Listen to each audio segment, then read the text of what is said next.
I'm going to show you a clip that's gotten a lot of attention in relation to headlines like this in the last 2 days because I do want to talk about it. I do think there is a hilarious and iconic opportunity here, but for starters, here's the clip. Mom stares out the window and says, I'm leaving my girl.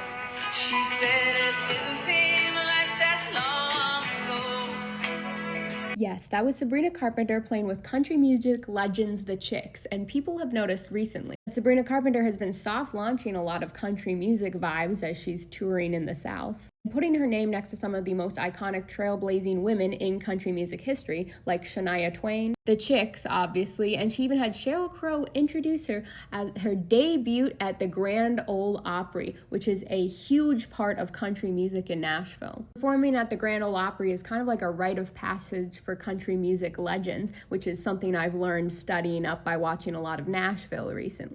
And Sabrina Carpenter's shift in vibe recently has a lot of people tying it back to these discussions, right? Because we've all been seeing it in the country and it's been sliding that way, and it's only a matter of time until we see a lot of artists start shifting into producing country music albums out of nowhere. And even walking into Abercrombie & Fitch this season, it's all yeehaw Texas country looks, which was deeply concerning. That's my favorite place to buy sweatshirts and sweatpants, so I'm worried. But the interesting thing about Sabrina Carpenter is while she's touring around soft launching a country look, she's doing so in an album. She's partnered with a lot of LGBTQ plus communities with drag queens. She's making a lot of statements about ICE and, schmo tests. She's been very vocal on issues recently, and she's also been very successfully executing like this overly done camp hyperbole, whatever you want to call it, to get her point across. She literally has a song singing about how the bar is so low for men that she gets wet at the thought of a man just knowing how to do laundry or whatever. Her choices for the women in country music that she is choosing to tie herself seem no less intentional because yes, the Chicks were also widely canceled for standing up for what they believe in. Even though I'm not a huge country music enjoyer myself, to say that country music hasn't made statements in the past and she doesn't have a huge opportunity here